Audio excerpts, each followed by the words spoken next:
అమ్మవారి కుంకుమకు అంత శక్తి, అమ్మవారి కస్తూరికి అంత శక్తి, ఆ సువాసనకు అంత శక్తి.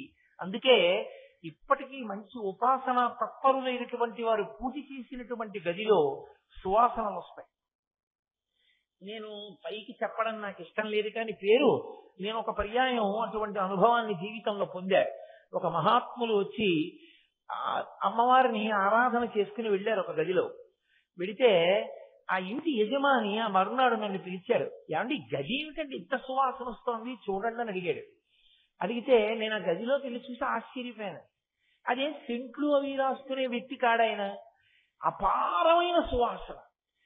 ఏమిటి సువాసన అన్నది నేను చెప్పలేక మా గురువు గారిని ప్రార్థన చేశాను. అయ్యా గురువుగారు ఒక్కసారి రండి, ఈ గది ఎందుకు ఇంత వాసన వస్తోందని. గురువు గారు వచ్చి చూసి ఓ పెద్ద నవ్వు నవ్వి అన్నారు, నాయన నిన్నను వచ్చి కూర్చుని ఉండి వెళ్ళిన వాడు సామాన్యుడా, మహానుభావుడు, గొప్ప ఉపాసన బలం ఉన్నవాడు. ఆయన ఇక్కడ పడుకున్నారు, పూజ చేశారు. ఆయన ఉండి వెళ్ళిన చోట పరదేవత ఉండి వెడుతుంది. ఆయన ఉపాసన బలం అటువంటిది, ఆయనతో పాటు నడుస్తుంది ఆవిడ. కాబట్టి పరదేవత నిలబడి వెళ్ళింది. ఆవిడ సువాసనలు ఎలా పోతాయి అంత తొందరగా పోవు. నేను చెప్తున్నాను రా, ఒక మండలం ఉంటాయి ఇక్కడి వాసనలు అన్నారు ఆయన. ఖచ్చితంగా 42 రోజుల పైచిలకు ఆ సువాసన ఉండి తర్వాత గదిలో ఆ వాసన తనంత తాను పోయింది. పరదేవత అంటే పరదేవతే. అందుకే శంకర భగవత్పాదులు ఒక్క మాట చెప్పారంటే ప్రతిరోజు ఈ స్తోత్రం చదువుకోండి అన్నారు గృహస్థాశ్రమంలో ఉన్నవారు.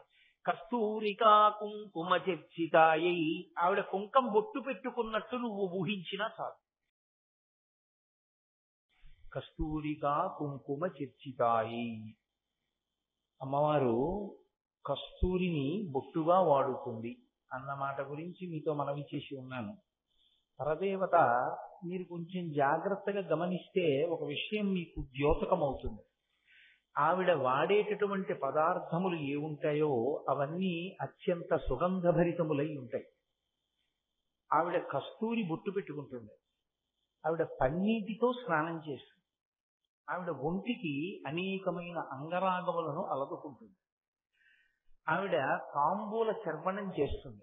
ఆ తాంబూలం కూడా కర్పూర వీటికామోద సమాకర్ష దిగంతరా అంటాడు వ్యాస భగవానుడు. పచ్చ కర్పూరము, యాలుకలు, లవంగములు మొదలైనటువంటి సుగంధభరితములైనటువంటి ఓషధీతత్వమున్న పదార్థములతో కూడినటువంటి తాంబూలాన్ని తల్లి నవ్వులుతున్నప్పుడు వచ్చినటువంటి సువాసనలు దశ దిశల వ్యాపిస్తాయి. అటువంటి సుగంధభరితమైనటువంటి తాంబూల సేవనం చేస్తుంది. ఆవిడ వీణానాదాన్ని వింటూ ఉంటుంది. ఎప్పుడు సరస్వతీదేవి వీణ వాయిస్తే వింటూ తల పంచిస్తూ ఉంటుంది. అటువంటి తల్లి మీరు గమనించినప్పుడు కస్తూరికా కుంకుమ చర్చితాయై, శంకరాచార్యుల వారు ఆ మాట అనడానికి కారణం ఏమి అంటే కస్తూరి కుంకుమ ఈ రెండు కూడా మంగళ ద్రవ్యములు. పసుపు కుంకుమ ఎటువంటివో కస్తూరి కుంకుమ అటువంటివి. కస్తూరి కుంకుమ ఈ రెండే శంకరులు ప్రస్తావన చేశారు ఇందులో. ఎందుచేత అంటే నేను నిన్న మీతో మనవి చేశాను, సువాసిని బొట్టు పెట్టుకున్నప్పుడు ఇక్కడ ప్రధానం, ఇక్కడ ప్రధానం, కానీ ఇక్కడ బొట్టు మాత్రం ఎప్పుడూ నిధనం అవ్వకూడదు. ఏదో స్నానం చేసినప్పుడు తప్ప వెంటనే అక్కడ బొట్టు పెట్టేసుకుంటారు. ఎందుకంటే భర్త యొక్క అభ్యున్నతిని నిర్ణయం చేస్తుంది. అది లక్ష్మీ స్థానం.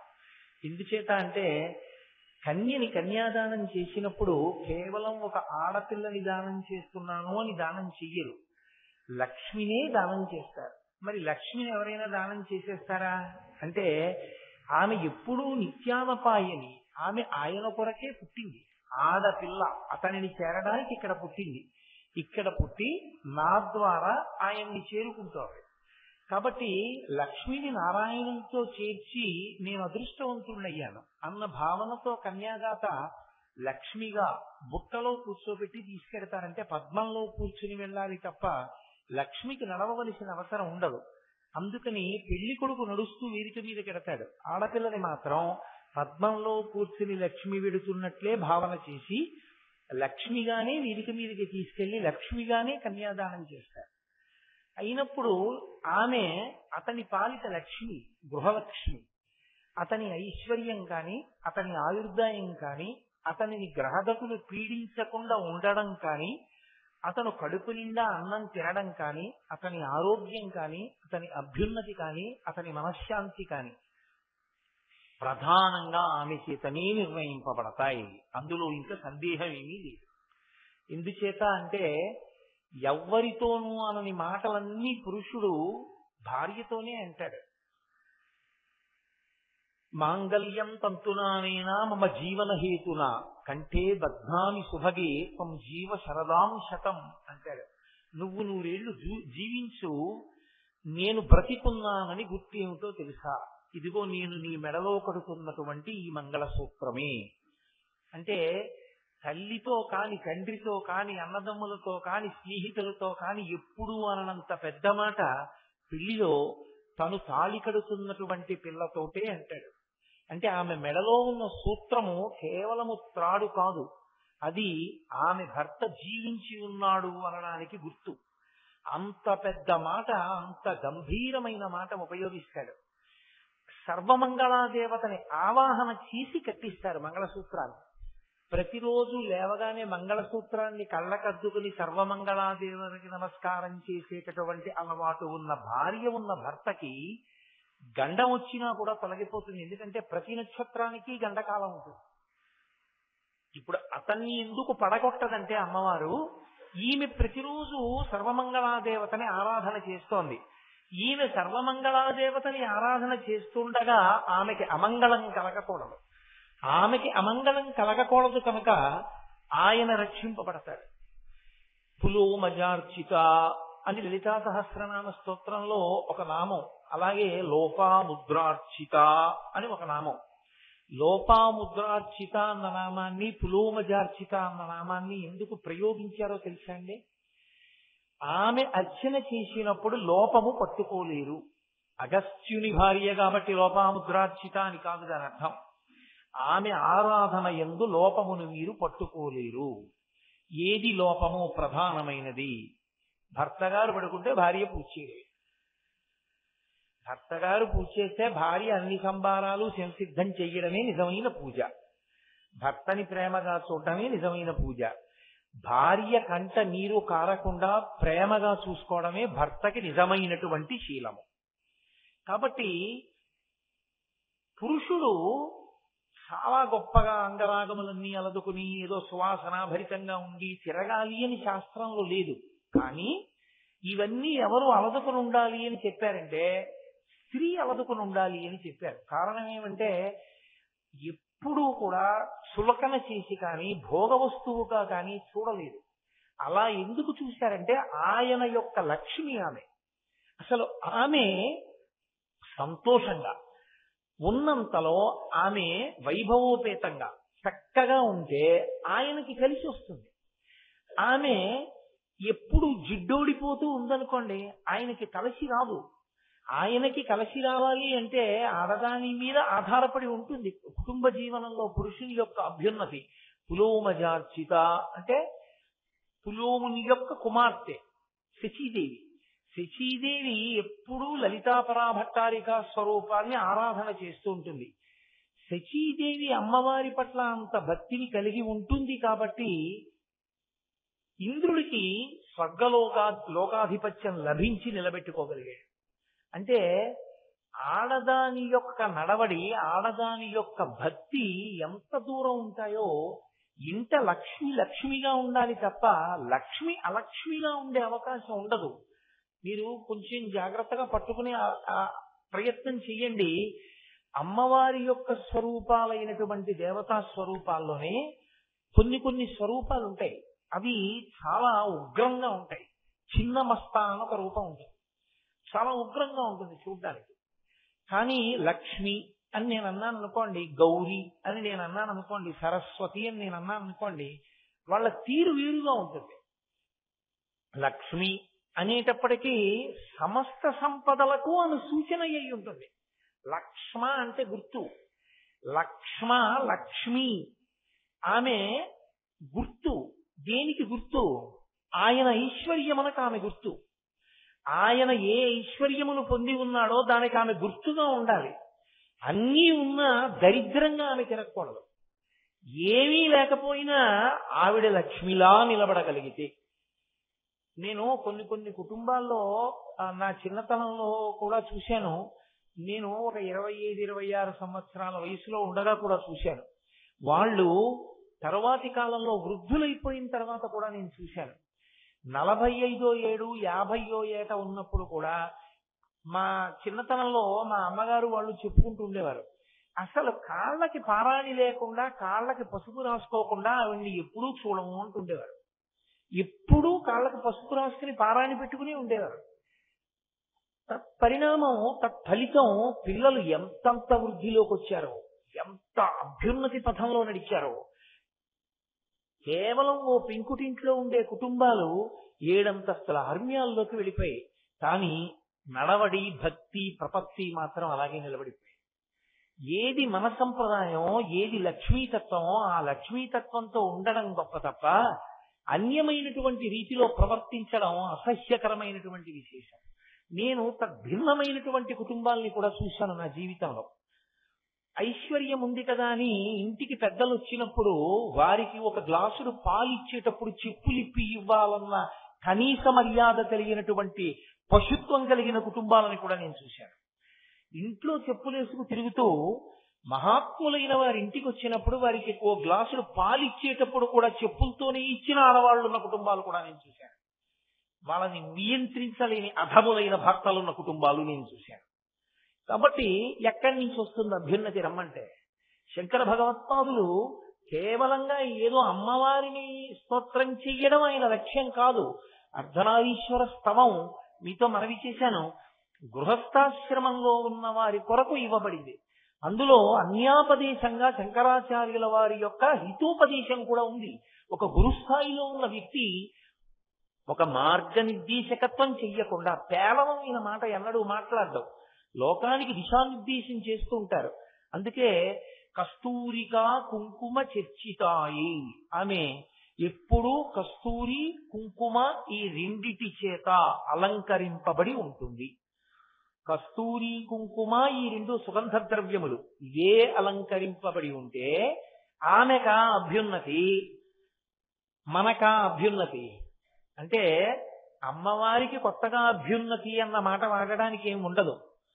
యథార్థమునకు దాని దర్శనం చేత వచ్చేటటువంటి అభ్యున్నతి ఎవరికో తెలుసా అండి? మనకే.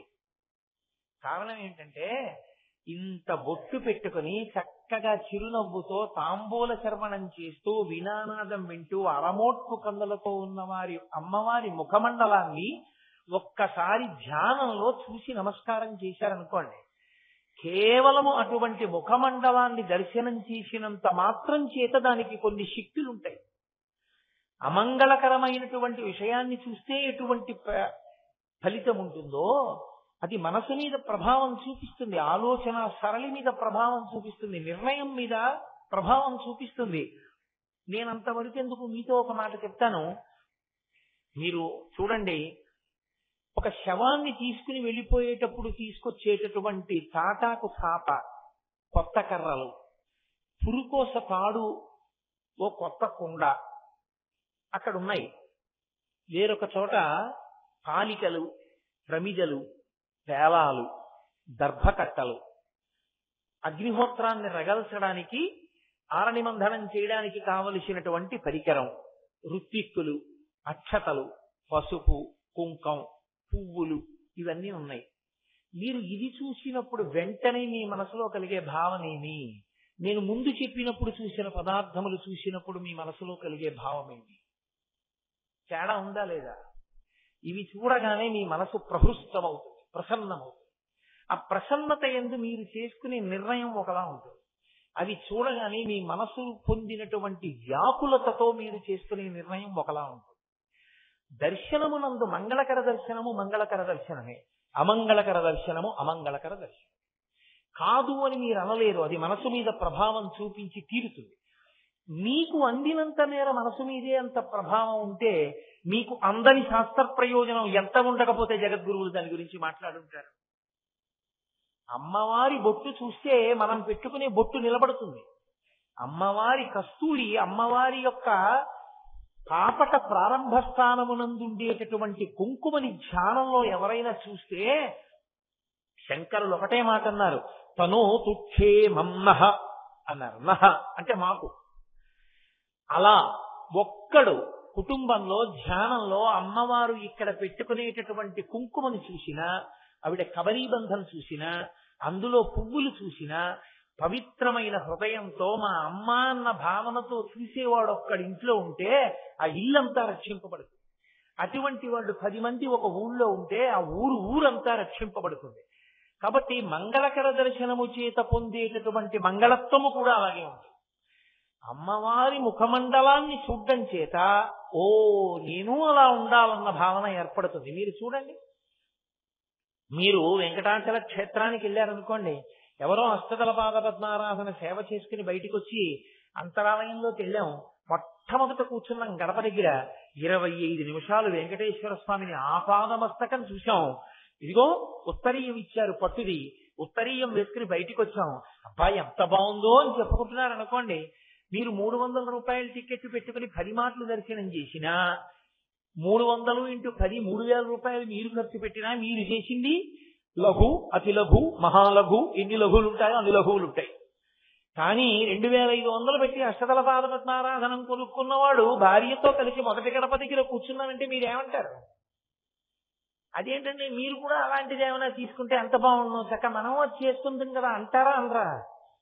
మీ మనస్సు మీద వెంటనే అలా చెయ్యాలన్న భావన ఒకటి వచ్చేసిందా రాలేదా?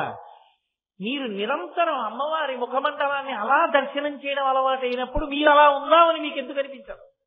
అనిపిస్తుందా అనిపించదా? అనిపించినప్పుడు అమ్మవారి ఐదోతనం, అమ్మవారి ఐశ్వర్యం ఎలా ఉందో అలా మీకు ఉండకుండా ఉంటుందని మీరు ఎందుకు అనుకుంటున్నారు? నేను మజ్జిగ తాగితే కలవ చేస్తే మీరు మజ్జిగ తాగినా కలవ చేస్తుంది, మీకు వేడి నాకు కలవ చేయదుగా. కాబట్టి అమ్మవారి ముఖమండలంలో కస్తూరిని కుంకుమని చూసిన వాడికి ఆమె ఎటువంటి సుమంగళీత్వాన్ని పొంది ఉందో అటువంటి సుమంగళీత్వాన్ని పొంది చక్కగా పిల్లలతో పాపలతో 3 తరాల్ని చూసి ఆరోగ్యంగా భగవత్ సేవ చేస్తూ ఆ తల్లి కట్టి విప్పిన బట్ట తెచ్చి వేయండి రా పసిపిల్లలకి అనిపించుకునేటటువంటి మంగళత్వాన్ని పొందుతారు. ఇది ప్రవహింపచేయడం శంకరాచార్యుల వారి యొక్క ఉద్దేశ్యం. అది చూసి దాన్ని కిందకి ప్రవహింప చెయ్యాలి. పైన ఓవర్ హెడ్ వాటర్ ట్యాంక్ లో నీళ్లున్నాయి, కింద గదిలోకి నీళ్లు రావట్లేదు. ఎక్కడుంది తేడా? పంపు తిప్పలేదు.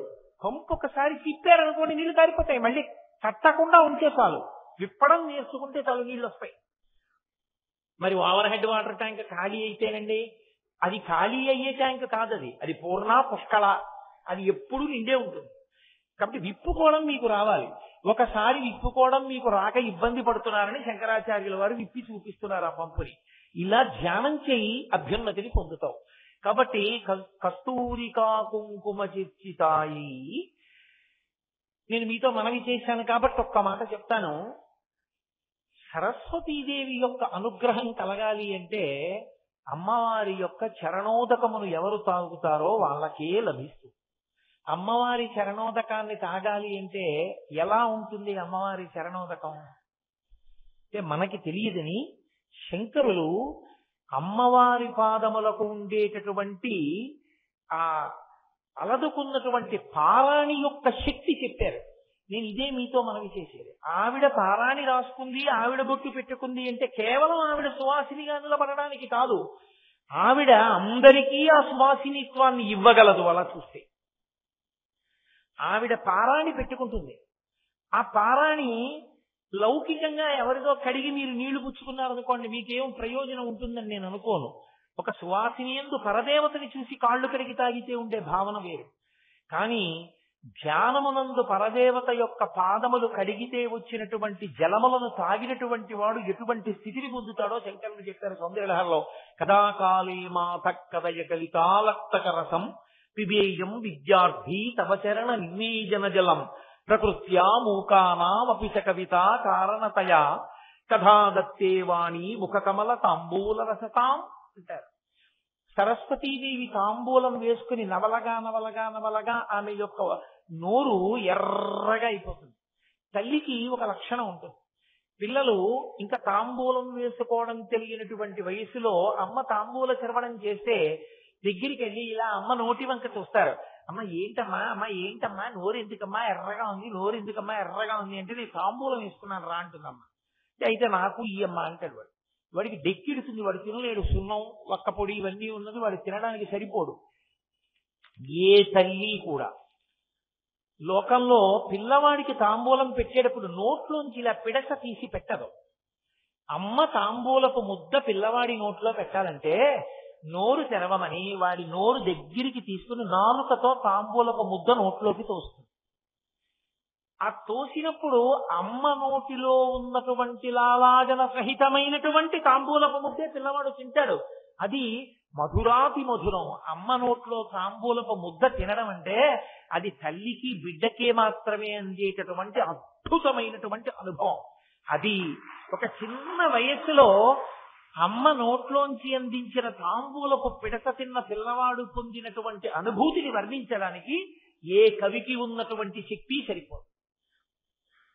అటువంటిది సరస్వతీదేవి తాంబూల చర్వణం చేసినప్పుడు వచ్చినటువంటి ఎర్రటి ఆవిడ లాలాజనాన్ని స్వీకరించినటువంటి వాడికి ఎటువంటి కవితాశక్తి వస్తుందో, పరదేవత పాదములు కడిగినప్పుడు ఆవిడ పాదములకు ఉన్నటువంటి పారాణి కరిగిన నీళ్లు ఎర్రగా ఉన్నవి 3 మాటలు పుచ్చుకున్న వాడికి అంతే సరస్వతీ కటాక్షం వస్తుంది. అందుకే శంకరులు అన్నారు, అమ్మా పిబేయం విద్యార్థి తవచరణ నిర్ణేజన జలం. నేను విద్యార్థినమ్మా, నేర్చుకుంటున్నవాడినమ్మా, ఎప్పుడు తాగుతానమ్మా నీ చరణోదకాన్ని, నీ చరణములు కడిగినటువంటి జలాన్ని నేను ఎప్పుడు పుచ్చుకుంటానమ్మా అన్నారు. ఎవరు? శంకర భగవత్పాదులంతటి వారు. అంటే అమ్మవారి పాదములకు అలదినటువంటి పారాణికంత శక్తి సరస్వతి కటాక్షాన్ని ఇస్తుంది. అమ్మవారి కుంకుమకు అంత శక్తి, అమ్మవారి కస్తూరికంత శక్తి, ఆ సువాసనకంత శక్తి. అందుకే ఇప్పటికీ మంచి ఉపాసన తత్పరులైనటువంటి వారు పూజ చేసినటువంటి గదిలో సువాసనలు వస్తాయి.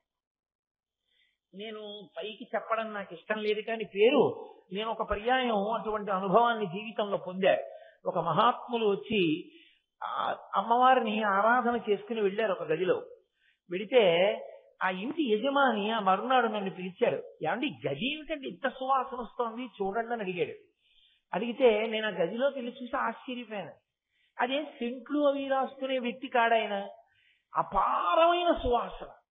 ఏమిటి సువాసన అన్నది నేను చెప్పలేక మా గురువు గారిని ప్రార్థన చేశాను. అయ్యా గురువుగారు ఒక్కసారి రండి, ఈ గది ఎందుకు ఇంత వాసన వస్తోందని. గురువు గారు వచ్చి చూసి ఓ పెద్ద నవ్వు నవ్వి అన్నారు, నాయన నిన్నను వచ్చి కూర్చుని ఉండి వెళ్ళిన వాడు సామాన్యుడా, మహానుభావుడు, గొప్ప ఉపాసన బలం ఉన్నవాడు. ఆయన ఇక్కడ పడుకున్నారు, పూజ చేశారు. ఆయన ఉండి వెళ్ళిన చోట పరదేవత ఉండి వెడుతుంది. ఆయన ఉపాసన బలం అటువంటిది, ఆయనతో పాటు నడుస్తుంది ఆవిడ. కాబట్టి పరదేవత నిలబడి వెళ్ళింది. ఆవిడ సువాసనలు ఎలా పోతాయి అంత తొందరగా? పోవు. నేను చెప్తున్నాను రా, ఒక మండలం ఉంటాయి ఇక్కడి వాసనలు అన్నారు ఆయన. ఖచ్చితంగా 42 రోజుల పైచిలకు ఆ సువాసన ఉండి తర్వాత గదిలో ఆ వాసన తనంత తాను పోయింది. పరదేవత అంటే పరదేవతే. అందుకే శంకర భగవత్పాదులు ఒక్క మాట చెప్పారంటే ప్రతిరోజు ఈ స్తోత్రం చదువుకోండి అన్నారు గృహస్థాశ్రమంలో ఉన్న వాళ్ళని. కస్తూరికా కుంకుమ చర్చితాయై. ఆవిడ కుంకం బొట్టు పెట్టుకున్నట్టు నువ్వు ఊహించినా చాలు, ఆ బొట్టు నువ్వు అలా అనుకుని చదివినా చాలు, భర్త 10 కాలాలు హాయిగా సంతోషంగా ఉంటాడు. అంతకన్నా ఏ ఆడది లోకంలో ఇంకేం కోరుకుంటుంది? మగవాడి దగ్గర ఒక లోభం ఉంటుంది, మగవాడి దగ్గర ఒక స్వార్థం ఉంటుంది. అదేమయ్యా నువ్వు మగాడి వై ఉండి వేదిక మీద కూర్చుని అలా చెప్తున్నావు అనుకోకండి. వేదిక మీద కూర్చున్నప్పుడు శాస్త్రం మాట్లాడేటప్పుడు ఉన్నది ఉన్నట్లు మాట్లాడాలి, రాగద్వేషాలు ఏమి ఉండవు. పురుషుడు ఎప్పుడూ కూడా నా భార్య కన్నా నేను ముందు చనిపోవాలి అన్న మాట కానీ, నా ఆయుర్దాయం పోసుకుని నువ్వు బ్రతుకు అని తన బిడ్డల్ని కానీ అనలేడు. ఆడది 2 మాటలు అంటుంది. బిడ్డకి జ్వరం వస్తే నా ఆయుర్దాయం పోసుకొని బతకరా నాన్న అంటుంది. ఎప్పుడైనా ఏమంటుందంటే నేను సుమంగళిగా ఆయన చేతిలో వెళ్ళిపోవాలంటుంది తప్ప ఆయన తర్వాత నేను బ్రతకాలని ఏ ఆడది అడగదు. కాబట్టి ఒక ఆడదాని గొప్ప కోరిక ఏది అని నన్ను అడిగారు అనుకోండి, నేను ఒకటే చెప్తాను, భర్త చేతిలో మరణించాలని కోరుకోవడమే ఆడదాని చాలా గొప్ప కోరికే. అందుకే నెలకి 3 వానల్లో ఒక వాన సువాసినుల వల్ల పడ్డాయి. అటువంటప్పుడు అమ్మవారి కుంకుమని దర్శనం చేయడం అంత గొప్పదైనప్పుడు ఈ స్తోత్రం ఎంత గొప్పదై ఉండాలి. శంకర భగవత్పాదులు మనకు అందించడం, జగద్గురువుగా వారు మనకి పెట్టిన భిక్ష ఈ స్తోత్రం. కాబట్టి కస్తూరికా కుంకుమ చర్చితాయై చితారజ పుంజ విచర్చితాయ. శంకరులు అంటున్నారు, నాకు ఏమిటంటే అయ్యయ్యో రే నువ్వు ఇది వదిలేసావు నువ్వు ఇది చెప్పట్లేదని బెంగగా ఉంటుంది. అవన్నీ చెప్తే ఎలా అవుతుందిరా ఈ స్తోత్రం 7 రోజుల్లో అని బెంగగా ఉంటుంది, నలుగుతూ ఉంటాను మధ్యలో. కాబట్టి దాన్ని అక్కడతో విడిచిపెట్టి చితారజ పుంజ విచర్చితాయ. అమ్మవారి విషయంలో కుంకుమ కస్తూరి చెప్పారు. పరమశివుడి విషయంలో ఆయనేం రాసుకుంటాడు ఒంటికి? చితారజ పుంజ. అది శంకరుల యొక్క కవిత్వం అంటే అలా ఉంటుంది, శంకరుల స్తోత్రాలంటే అలా ఉంటాయి. ఏదో భస్మ అనలేదు ఆయన, చితారజ పుంజ. పుంజ అంటే కొంచెం ఎక్కువగా తీసుకొచ్చి పెట్టినటువంటి రాశి. చితారజ, రజ అంటే ధూళి, చితి అంటే శవదహనం చేసేటటువంటి వీధి. ఆ శవాన్ని దహనం చేసినప్పుడు వచ్చినటువంటి బూదిని కొంత కుప్ప తీసుకొచ్చి అక్కడ పెడితే దాన్ని ఆయన ఒంటికి అలదుకుంటాడు. ఏదో ఆ పూజలో పూజ చేసుకునే ముందు నేను పెట్టినట్టు పెట్టుకోడు విభూతి, భస్మోద్ధూళిత సర్వాంగం అని ఒళ్ళంతా రాసుకుంటాడు ఆయన. అది ఆయన రాసుకుంటాడు ఒంటికి. నాకు తెలుసు మీకు వెంటనే ఇప్పుడు ఒక మాట మనసులో స్ఫురిస్తుంది, ఏమిటంటే ఆవిడ అంత గొప్పగా ఉంటుందన్నారు, సువాసనలు అన్నారు, కస్తూరి అన్నారు, పన్నీర్ అన్నారు, కుంకం అన్నారు, పారాయణ అన్నారు, కర్పూర తాంబూలం అన్నారు, ఈయనేమో చితిలో ఉండేటటువంటి బూది పూసుకుంటాడంటున్నారు. ఈ రెండు ఎలా కలుస్తాయి? ఈ ఇద్దరు అంత గొప్ప దంపతులు ఎలా అయ్యారు? అది చదివి మాకు వర్ధనారీశ్వర స్తోత్రం వల్ల అనుకూల దాంపత్యం ఎలా సిద్ధిస్తుంది అని అనుమానం వస్తుంది. కాదు, దాని తత్వాన్ని తెలుసుకుంటే ఓ ఇంతటి మహానుభావుడా అని అర్థం. పరమశివుడు భస్మ అలదుకుంటాడు, ఆయనకి ఒక పేరుంది మహాభస్మ. పరమశివుడి పేరే మహాభస్మ. ఆయన అలదుకునేది భస్మ. భస్మకి మహాభస్మకి ఒక తేడా ఉంటుంది. భస్మ అంటే ఒక వస్తువు చిట్ట చివరి స్థితిని పొందితే, ఇంకా తర్వాత ఏమవుతుంది అంటే అవుతుందని చెప్పడానికి ఇంకేం లేదు, అదే చిట్ట చివరి స్థితి. అలా అయిపోతే దాన్ని భస్మ అంటారు. ఇప్పుడు ఏదో ఓ కర్ర ఉందనుకోండి, ఈ కర్ర ముందు ఎక్కడుంది? ఒక చెట్టులో ఉంది, చెట్టులో కొమ్మ. ఆ కొమ్మ నరికితే ఆ కొమ్మని తీసుకొచ్చి పడేసినప్పుడు పచ్చి కర్ర, అది ఎండిపోతే చేతి కర్ర. ఇప్పుడు ఆ చేతి కర్రని కాల్చేసేస్తే బూది, బొగ్గు వస్తుంది. బొగ్గు కూడా కాలిపోతే బూది తెల్లగా అయిపోతుంది. ఇప్పుడు తెల్లగా అయిపోయిన ఈ బూదిని కాలిస్తే ఇంకేం అవదు, బూదిగానే ఉంటుంది. అది బూది, విభూతి, భస్మ అన్న మాటకు అర్థం. చితారజ, చితియందు కాలిపోయినటువంటి ప్రాణి యొక్క బూది ఆయన అలదుకుంటాడు. ఇక్కడ మీరు కొంచెం ఒక్క విషయాన్ని జాగ్రత్తగా ఆలోచించాలి. చితియందు శరీరం ఎప్పుడు కాలిపోతుంది? జీవుడు బయటికి వెళ్ళిపోయిన తర్వాత కదా. జీవుడు ఉన్నంతసేపు అది శివం, జీవుడు బయటికి వెళ్ళిపోయాడు అనుకోండి శవం. ఇప్పుడు ఆ శవాన్ని చితి మీద పెట్టి కాలుస్తారు. ఆ శరీరంలో ఉన్నంత కాలం అతని ఎన్ని ఆశలు, ఎన్ని కోరికలు, ఎన్ని భోగాలు, ఎన్ని సుఖాలు, దేన్ని బట్టి ప్రారంభం అన్ని. చాలా జాగ్రత్తగా మీరు దీన్ని కొంచెం పట్టుకోవలసి ఉంటుంది. అందుకే అమ్మవారి అనుగ్రహం ఉంటే కానీ అయ్యవారు అర్థం కాదు, వచ్చిన పెద్ద సమస్య. అన్నిటికీ మొదలు ఎక్కడుంటుందంటే నేను దగ్గర ఉంటుంది. నేను అన్నదాన్ని మొదలుపెట్టి ఇంకా ఎన్ని కోట్ల నాదులు ఉంటాయో చెప్పడం కష్టం. ముందు నేను అని ఇలా చూపిస్తాను. ఎవరు నేను? ఇదిగో ఈ శరీరం, కోటేశ్వరరావు కాళ్ళు, చేతులు, పొట్ట, గుండె, తలకాయ, కంఠం ఇవన్నీ కలిపి కోటేశ్వరరావు. ఈ నేను.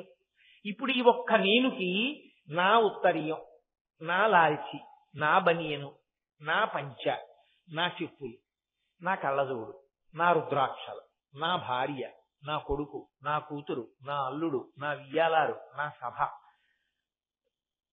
నా కారు ఉంటే, నా కారు, నా ఇల్లు, నా పుస్తకం, నా పెన్ను, నా ఆఫీసు, ఎన్ని నాదులు. ఇవన్నీ ఒక నేనుంటే, ఇన్ని నాదులు. ఇన్ని నాదులు ఒక నేను కంటకట్టావు. ఆ నేను కాలిపోతే నాదులన్నీ ఏమయ్యాయి? ఏమీ కాకుండా పోయాయి. ఏమన్నారంటే పెదనాన్నగారు అన్నవాళ్ళు పెదనాన్నగారు పోయారన్నారు, నాన్నగారు అన్నవాళ్ళు నాన్నగారు పోయారన్నారు, మా ఆయన అన్నవాళ్ళు మా ఆయన పోయారన్నారు, మా అన్నయ్య గారు అన్నవాళ్ళు మా అన్నయ్య గారు పోయారన్నారు, మా గురువు గారు అన్నవాళ్ళు మా గురువు గారు వెళ్ళిపోయారు. నువ్వు నాది నాదని మా అబ్బాయి, మా అల్లుడు, మా కోడలు ఇవేమైనా వచ్చాయా నీతో? ఏమీ రాలేదు. నువ్వు నేను అన్నది ఏదుందో దాని చుట్టూ ఈ నాదులు. నేను అసత్యం నువ్వు పట్టుకున్నది ఇది. అసత్యమునకు పట్టుకున్న అసత్యాలు కూడా నీతో రావు. ఇదే మధుకైటభులు అంటారు. విష్ణు సంహార ప్రక్రియ నందు చెప్తే విష్ణువు చేసిన సంహార ప్రక్రియలో మధుకైటభులు అంటారు. మధు అంటే తేనె. మధువు ఒక్క చొక్కుందనుకోండి, కైటభము అంటే కీటకములు. బోర్డని చీమలు చుట్టూ పట్టుకుంటాయి. ఒక్క తేనె చుక్క ఉంటే ఇన్ని చీమలు. ఆ తేనె చుక్క తడిబట్టతో తుడిచేస్తే చీమలను ఇలా ఇలా ఇలా ఇలా కొంచెం కదిపి ఆ తేనె చుక్క నీటితో తుడిచేశారనుకోండి, అన్ని వెళ్ళిపోతాయి చీమలకు. ఎందుకనంటే అక్కడ మధువు లేదు. మధువు లేకపోతే కైటభుడు ఉంటాడు. మధు కైటభులు ఒకసారి పోతారు. నేను నాది ఓసారే పోతాయి. పోయిన తర్వాత ఏమవుతుందంటే మళ్ళీ నేనులోకి జీవుడు ఇంకో దాంట్లో దూరుతాడు. ఇది వదిలేశాడు, మళ్ళీ ఇంకో తొడుగులోకి ఎడతాడు. అదో కుక్క తొడుగు అవ్వచ్చు, అందులోకి ఎడతాడు. వెళ్ళి ఏం చేస్తాడు? ఇందులో ఏం చేశాడో అందులో అదే చేస్తాడు. ఇందులో ఓడి చేయలేని వాడు అందులో ఏదో కొత్తగా చేసేస్తాడు. ఏంటి ఇంత గొప్ప దాంట్లోకి వచ్చి ఏమీ చేయలేదు, ఇంక అందులో కలిగి చేస్తావా? షడూర్ములను ఉంటాయి, అవే చేస్తాడు. ఆకలి, దప్పిక, శోకము, మోహము, జరా, మరణము 6 కొడుతుంటాయి. సముద్ర కెరటాలు కొట్టినట్టు కొడుతుంటాయి జీవుణ్ణి. ఆకలి, తింటాడు. ఏమిటి పెద్ద తేడా? ఇంట్లో నే తింటాను, అలా గ్రిల్లోంచి బయటికి చూస్తే కుక్క తింటూ ఉంటుంది, పంది తింటూ ఉంటుంది. రాత్రి నేను పడుకుంటాను, కుక్క పడుకుంటుంది, పంది పడుకుంటుంది. నాకు శోకం ఉంటుంది, ఏదో శోకం. మా అమ్మాయి అమెరికా వెళ్ళిపోయిందని ఏడుపు, మా అమ్మాయి అమెరికా నుంచి వస్తే వెళ్ళిపోయే టైం తొందరగా అయిపోతుందని ఏడుపు, మా అమ్మాయికి జ్వరం వస్తే ఏడుపు. ఏదో ప్రతిదానికి ఏడుపేగా, కాబట్టి శోకం ఉంటుంది. మోహం, ఎంత మోహం అంటే ఇన్ని ఉపన్యాసాలు చెప్పినా నాది నాది అని తాపత్రయం. కాబట్టి మోహము, జర, ఇలా కాలంలో ముసల్తనం వచ్చేసింది అనుకుంటేనే మంచిది. 50 దాటిపోయాక ముసల్తనం కాక ఇంకేమిటి? కాబట్టి జర, చిట్ట చివర మరణము. ఏమిటి నువ్వు సాధించింది? ఈ 6. మళ్ళీ ఇంకో ఉపాధిలోకి వెళ్ళావు, మళ్ళీ 6, మళ్ళీ అది వదిలేవు, మళ్ళీ ఇంకోటి. నువ్వు ఎందులోకి వెళ్ళినా నేను నీ నాదులు ఎందులోంచి ఎక్కడ పూర్తయిపోతున్నాయి? నేను పూర్తయినప్పుడల్లా నాదులన్నీ పూర్తయిపోతున్నాయి. ఇవి ఏవీ నన్ను ఉద్ధరించలేదు. నువ్వు పెట్టుకున్న ఈ నాది అన్న సంబంధం ఉందే, ఇవేదీ నిన్ను ఉద్ధరించలేదు. అంటే మీరు నన్ను ప్రశ్న అడగచ్చు, ఏమంటే ఇలా చెప్తున్నారు కదా మీరు ఉపన్యాసం, అంటే మా భార్యని పిల్లల్ని అందరినీ వదిలేయాలా మేము ఇప్పుడు? అది కాదు నా ఉద్దేశ్యం అని మీరు గమనించాలి. ఏ భార్యని భర్త వదిలేయమని కానీ, ఏ భర్తని భార్య వదిలేయాలని కానీ, పిల్లల్ని వదిలేయాలని కానీ, ఉద్యోగాలు వదిలేయాలని కానీ, ఇళ్ళు వదిలేయాలి, వాకిళ్ళు వదిలేయాలని శాస్త్రము చెప్పదు. అలా అయితే గృహస్థాశ్రమానికి పనికొచ్చే స్తోత్రం ఎందుకు అవుతుంది ఇది? నువ్వు ఎట్నుంచి ఎటు వచ్చినా నాదిని భగవంతుడితో కలుపుకో, నీకు ఇంకా ఏమీ ఇబ్బంది లేదు. పనస పండులో తొనలు తీసేవాడు ఉంటాడు, వాడు తెలివి తక్కువ వాడు అనుకోండి, కత్తి పెట్టి కోసి తొనలు తీస్తాడు. ఆ తర్వాత వాడి ప్రారంభం అంతా ఎప్పుడు ఉంటుందంటే వాడి చేతులు కొదలదిహ ఇలా అంటే అంటుకుంటాయి వేళ్ళు, జిగురు వదలదు.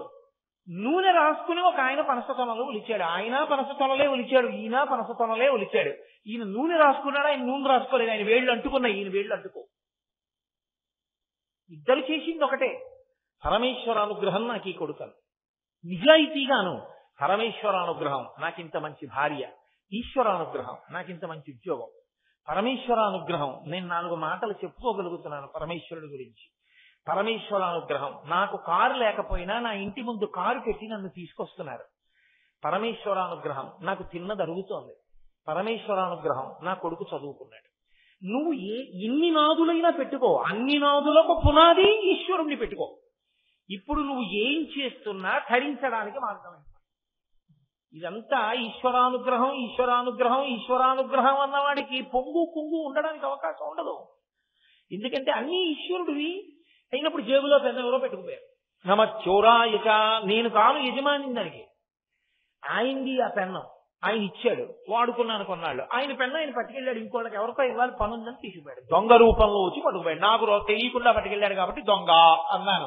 కానీ నమచ్చోరాయచ, పరమేశ్వరుడు ఆయన వస్తువు ఆయన దొంగ రూపంలో వచ్చి పట్టుకెళ్ళాడు. ఇప్పుడు నీకేమైనా పొంగుందా కొంగుందా? మహాత్ముడు కావడానికి సాధన అలాగే పెడుతుంది. కాబట్టి నాదులు నేను, నాది, ఇవి ఈశ్వరుడితో ముడిపడ్డాయి అనుకోండి, వాడు తరించిపోతాడు. తాడు తిప్పడంలో ఉంటుందండి. మీరు మనిషిని నించోపెట్టి ఇలా తిప్పేశారనుకోండి, తాడు కట్టేశారు, ఇలా తిప్పేశారనుకోండి, విప్పేశారు. 2 సార్లు చెయ్యే తిప్పింది, 2 సార్లు తాడే తిప్పింది. ఒకలా తిప్పితే కట్టారు, వ్యతిరేక దిశలో తిప్పితే విప్పారు. అసత్యమైన నేనుకి అసత్యమైన నాదులతో పెట్టుకున్న సంబంధం ఎందుకు పనికి రాకుండా పోతుంది. పునర్జన్మకి హీనోపాధులలోకి పోతాడు. పరమేశ్వరుణ్ణి ప్రాతిపదికగా నేను నాదితో కలిపిన వాడు అభ్యున్నతి పదంలోకి వెళ్ళిపోతాడు. నిత్యనుంది, ఎక్కడం రాక దిగడమే వచ్చింది ఒకడికి, వాడు ఎప్పుడూ మేడెక్కడ. నిత్యనుంది, ఎక్కడమే వచ్చిన వాడు ఉన్నాడు, వాడు మేడ మీదే ఉంటాడు కదా. కాబట్టి ఇది తెలియకపోవడం వల్ల నువ్వేమైపోతున్నావో తెలుసా? ఇప్పుడు ఎలా బూది అయిపోయావో అలాగే ఎన్ని కోట్ల జన్మలలోనో బూదిగా అవుతూనే ఉన్నావు. ఎన్ని కోట్ల జన్మల్లో శరీరాలు వదిలిపెట్టావో. అలయక సొలయక వేసక నొలయక కరి మకరితోడ నుద్దండత రాత్రులు సంఖ్యలు దివసంబులు సలిపెన్ పోరొక్క 1000 సంవత్సరములు అంటారు పత్ర గారు గజేంద్ర భక్షణం. రాత్రి పగలు అసుర సంధ్య వేళ ఎప్పుడు వదిలిపెట్టేశాడో శరీరాన్ని. ఎన్నిసార్లు మృత్యువుతో పోరాటం చేశావో. మళ్ళీ నాది నాది అంటూనే ఉన్నావు, మళ్ళీ పట్టుకుంటూనే ఉన్నావు, మళ్ళీ వదిలిపెడుతూనే ఉన్నావు. ఇప్పుడు పరమేశ్వరుడు విభూతి రాసుకోవడము, భస్మ రాసుకోవడము అన్న మాటకు అర్థం ఏమిటో తెలుసా అండి? అన్ని వస్తువులు చిట్ట చివరికి బూదిగానే ఉంటున్నాయి. బూది కన్నా మారడానికి వేరొకటి లేదు, అది సత్యం. ఇది ఎరుకలోకి నీకు వచ్చినటువంటి ఉత్తర క్షణంలో నీకు పిచ్చి వ్యామోహం తగ్గిపోతాయి. 2, దాని పేరు భస్మ. భస్మ అంటే భగవంతుణ్ణి స్మరించకుండా ఎప్పుడూ నాది నాది నేను, నాది నేను అనుకుని స్మరించడంలో పాడయ్యావు. భస్మని ధారణ చేస్తే, అంటే ఎలా పడితే అలా ధారణ చేయకూడదు. భస్మ ధారణకి ఒక పద్ధతి ఉంటుంది. ఎడం చేతిలో విభూతి వేసుకుని నీళ్లు పోసుకుని మంత్రం చెప్పి ఆ మంత్రంతో ఉన్నటువంటి విభూతిని ఈ 2 వేళ్లతో బొటన వేలుతో అలది ఈ 2 వేళ్లతో ఈ కొస నుంచి ఈ కొస వరకు వచ్చి కణత దాటకుండా వేళ్లాపి బొటన వేల్ని మధ్యలో పెట్టి ఇటువైపుకి రావాలి. వస్తే అది శాస్త్రీయమైన భస్మధారణ విధానం అని పేరు దానికి. కాబట్టి ఇప్పుడు అలా భస్మని ధరించిన వాడికి ఏమవుతుంది అంటే, ఆజ్ఞాచక్రం నుంచి అది వెళ్ళింది కాబట్టి దాని వలన మనసు ఒక విషయాన్ని గుర్తులోకి తెచ్చుకుంటుంది. భా అంటే భగవంతుణ్ణి, స్మ అంటే స్మరణలోకి తెస్తుంది. అది కాలక్రమంలో నీకు అలవాటు చేస్తుంది. నీ మనసు భగవంతుడితో ముడిపడడాన్ని నేర్చుకుంటుంది. అలా ముడిపడడం నేర్చుకున్న ఉత్తర క్షణంలో నువ్వు తరించిపోయావంతే. నువ్వు కొత్తగా చేయడానికి ఏముండదు. నువ్వు చెయ్యవలసిందల్లా నీ ఆలోచన విధానంలో కించిత్ మార్పు రావాలి. అందుకే వాంగ్మయం అంతా ఎవరికి, ప్రవచనములన్నీ ఎవరికి అంటే కేవలం మనుష్య ప్రాణికే. మిగిలినవి విని అనుష్ఠించి అభ్యున్నతిని పొందలేవు. ఒక్క మనుష్య ప్రాణి విని పాటించి అభ్యున్నతిని పొందుతాడు. కాబట్టి ఆ మలుపు, ఆ మార్పు రావాలి. అదొక్కటి వచ్చిందా ధరించిపోయావంతే. కాబట్టి అది భస్మ. మహాభస్మ అని దేన్ని పిలుస్తారు అంటే, అసలు ఈ లోకంలో ఏ వస్తువు మిగలకుండా అన్ని బూది కింద అయిపోయాయి అనుకోండి. ప్రళయతాండవమని చేస్తాడు పరమేశ్వరుడు. అప్పుడు ఇక మిగలడానికి ఏముండదు, సమస్తము లయమైపోతుంది. అప్పుడు మహాభస్మ కింద నిలబడిపోతుంది. అది పరమశివుడే. ఎందుకో తెలుసా అండి? భస్మకి మహదైశ్వర్యమని పేరు. భస్మకి 2 లక్షణాలు ఉంటాయి. సమంత్రకంగా విభూతిని ధారణ చేస్తే అది మీకు గొప్ప రక్షణ ఇస్తుంది. సమంత్రకంగా భస్మని ధరించిన వాడికి తేజస్సు పెరుగుతుంది. సమంత్రక భస్మధారణం చేసినటువంటి వాడికి ఆయన తేజస్సు భస్మము యొక్క ఆ చిన్నగా ఉండేటటువంటి ఆ కణములలోకి ప్రసరణమును పొంది ఆయన అనుగ్రహం ఆ విభూతి కణముల ద్వారా ఇతరులకు వెడుతుంది కూడా. మీకు నేను ఒక ఉదాహరణ చెప్పాలంటే, కంచికామకోటి పీఠాధిపత్యం వహించినటువంటి మహాపురుషులు ప్రాతస్మరణీయులు చంద్రశేఖరేంద్ర సరస్వతి మహాస్వామి వారికి ఒక కుటుంబం అంత్యేవాసిత్వాన్ని పొందింది.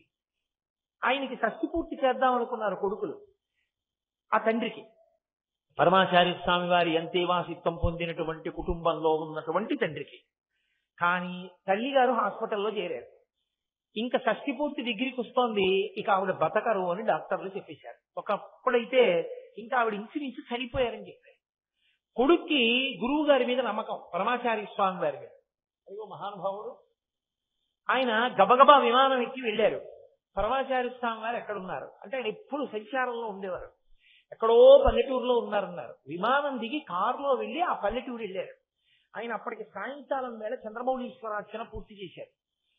ఈ అబ్బాయి వెళ్ళి చెప్పాడు, అయ్యా మా అమ్మగారు హాస్పిటల్లో ఉన్నారు, ఇంచుమించు సరిపోయినట్టు.